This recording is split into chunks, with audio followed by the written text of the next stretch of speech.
MTV news Kannada ವಾಹಿನಿಗೆ ಸ್ವಾಗತ.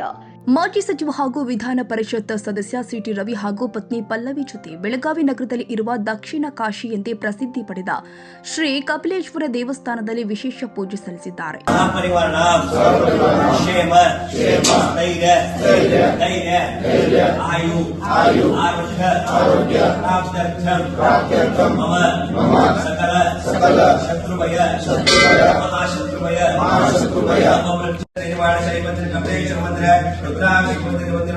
BJP ಕಾರ್ಯಕರ್ತರ ನಾಮದೇಶ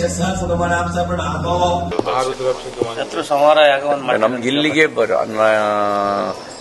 ನನ್ನೊಳಗಿರುವ ದ್ವೇಷ, ಅಸೂಯೆ, ಕ್ರೋಧ, ಕಾಮ, ಮೋಹ, ಮದ ಇದು ದೂರ ಆಗಲಿ.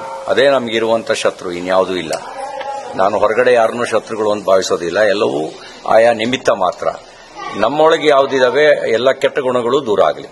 ಕಪಿಲೇಶ್ವರನಲ್ಲಿ ಏನು ಪ್ರಾರ್ಥನೆ ಮಾಡಿದ್ರೆ ಭಗವಂತನ ಹತ್ರ ಹೋದಾಗ ಏನು ಕೇಳಬೇಕು ಅಂತ ಅನ್ಸೋದಿಲ್ಲ. ದಂಪತಿ ಸಮೇತ ನಮ್ಮಿಂದ ಒಳ್ಳೇದ್ ಮಾಡಿಸ್ಲಿ, ನಮ್ಗೆ ಒಳ್ಳೇದಾಗ್ಲಿ. ದಂಪತಿ ಸಮೇತ ಬಂದು ಈ ಒಂದು ವಿಶೇಷ ಪೂಜೆ ಆತರ ಯಾವುದನ್ನು ಇದಿಲ್ಲ. ನಮ್ಮಿಂದ ಯಾರಿಗೂ ಕೆಟ್ಟದಾಗಬಾರ್ದು, ನಮ್ಮಿಂದ ಎಲ್ರಿಗೂ ಒಳ್ಳೇದಾಗ್ಲಿ, ನಮಗೂ ಒಳ್ಳೇದಾಗ್ಲಿ. ಸರ್, ಈಗ ದಂಪತಿ ಸಮೇತ ಮಂಜುನಾಥನ ಸನ್ನಿಧಾನಕ್ಕೆ ಬನ್ನಿ ಅನ್ನುವಂಥದ್ದು. ನೀವು ದಂಪತಿ ಸಮೇತ ಬೆಳಗಾವಿ ಕಪಿಲೇಶ್ವರು ಮತ್ತು ಯಲ್ಲಮ್ಮ ದೇವಿ ಸನ್ನಿಧಾನಕ್ಕೆ ಬಂದು ಪೂಜೆ ಮಾಡಿ. ನಾನು ಆ ವಿಷಯದ ಬಗ್ಗೆ ಏನೂ ಪ್ರತಿಕ್ರಿಯಿಸಕ್ಕೆ ಬಯಸೋದಿಲ್ಲ. ಎಲ್ಲವೂ ಕೆಟ್ಟಗಳಿಗೆ ಅಂತ ನಾನು ಭಾವಿಸ್ತೇನೆ. ಯಲ್ಲಮ್ಮ ದರ್ಶನ ಮಾಡಿದ್ದು ಇವತ್ತು ಕಪಿಲೇಶ್ವರ ದೇವಿ.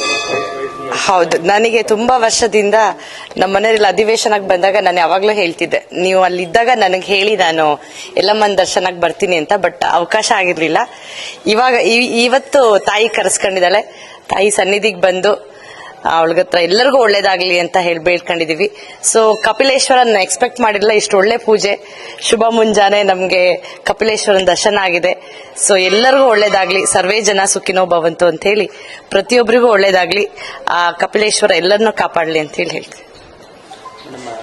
ನಮ್ಮ ಮನೆಯವ್ರ ಮೇಲೆ ಆರೋಪ ಬಂದಿತ್ತು, ಇಲ್ಲೇ ಆಗಿದೆ ಬೆಳಗಾವದಲ್ಲಿ ಮೇಲೆ ಅನೇಕ ಆರೋಪ ಬಂದಾದ್ಮೇಲೆ ಇಡೀ ಬೆಳಗಾವಿ ಜಿಲ್ಲೆ ಸುತ್ತಾಕಿಸಿದ್ರು. ಆ ನಿಟ್ಟಿನಲ್ಲಿ ಇವತ್ತು ಇದು ನಮ್ಮ ಪಕ್ಷದ ಎಲ್ಲಾ ಬಿಜೆಪಿ ಕಾರ್ಯಕರ್ತರ ಅಪೇಕ್ಷೆ ಆಗಿತ್ತು. ನೀವೊಂದ್ಸಲ ಬನ್ನಿ, ಕುಟುಂಬ ಸಮೇತ ಬನ್ನಿ ಅಂತ ಕರೆದಿದ್ರು. ಸೊ ಅವರ ಅಪೇಕ್ಷೆ ಮೇರೆಗೆ ನಾವಿಲ್ಲಿ ಬಂದು ಪೂಜೆ ಮಾಡಿಸಿ ದರ್ಶನ ಪಡೆದಿದ್ವಿ. ಈ ಸಂದರ್ಭದಲ್ಲಿ ಬಿಜೆಪಿ ಗ್ರಾಮಾಂತರ ಜಿಲ್ಲಾಧ್ಯಕ್ಷ ಸುಭಾಷ್ ಪಾಟೀಲ್, ಬಿಜೆಪಿ ರಾಜ್ಯ ಉಪಾಧ್ಯಕ್ಷ ಅನಿಲ್ ಬೆನಕೆ, ಮಾಜಿ ವಿಧಾನ ಪರಿಷತ್ ಸದಸ್ಯ ಮಹಾಂತೇಶ್ ಕವಟಗಿಮಠ, ಮಹಾನಗರ ಜಿಲ್ಲಾಧ್ಯಕ್ಷರು ಆದ ಗೀತಾ ಸುತಾರ್ ಹಾಗೂ ಪ್ರಮುಖರು ಉಪಸ್ಥಿತರಿದ್ದರು.